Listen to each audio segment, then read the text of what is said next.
Tuhan bersamamu.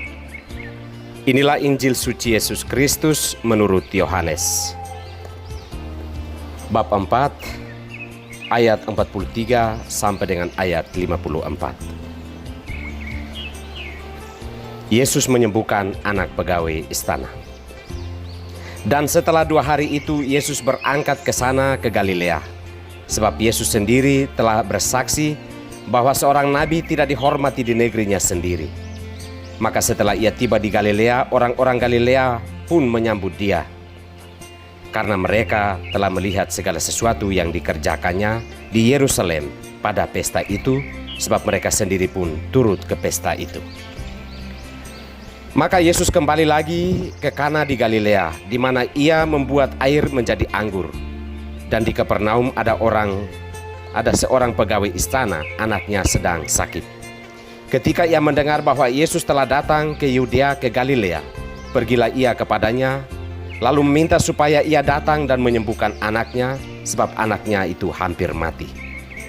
Maka kata Yesus kepadanya, "Jika kamu tidak melihat tanda dan mujizat, kamu tidak percaya." Pegawai istana itu berkata kepadanya, "Tuhan, datanglah sebelum anakku mati."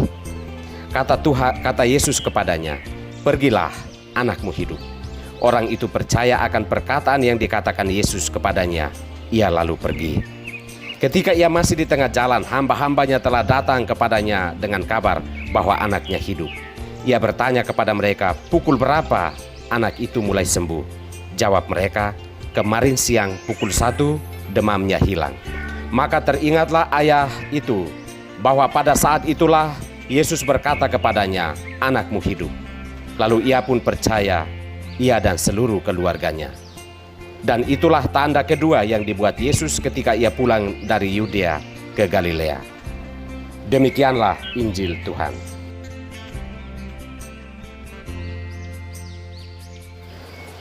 Waktu Tuhan untukmu.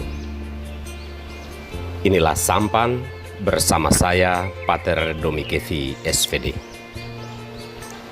Saudara-saudariku terkasih, dimanapun Anda berada. Perjalanan hidup tak dapat kita duga secara pasti. Apapun bisa berubah, entah di awal, tengah, ataupun di akhir perjalanan.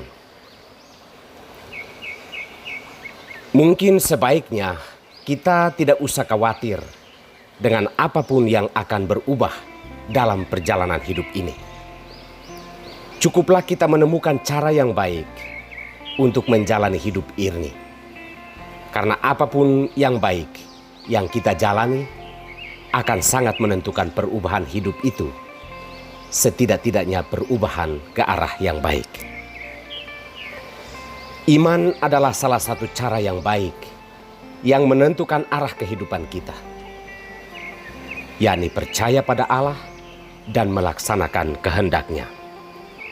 Kita percaya apapun hal baik yang kita lakukan, Tuhan telah menyediakan waktu yang baik bagi kita.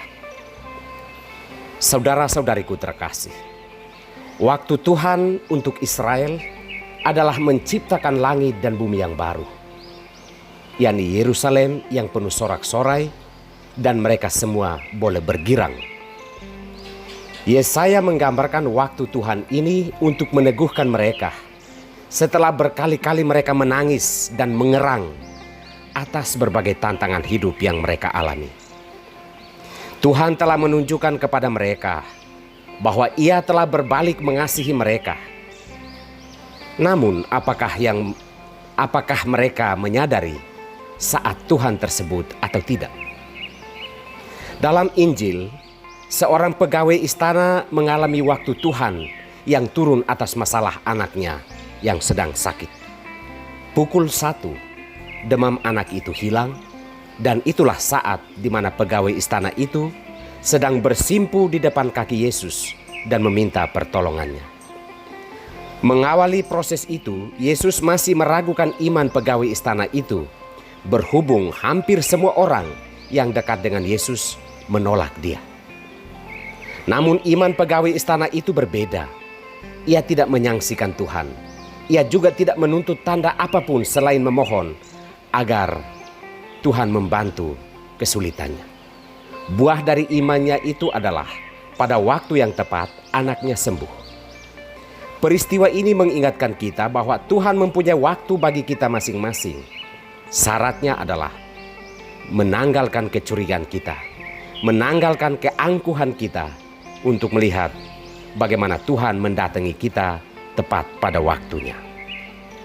Saudara-saudariku terkasih, belajarlah untuk percaya bahwa Tuhan mengatur kehidupan kita masing-masing.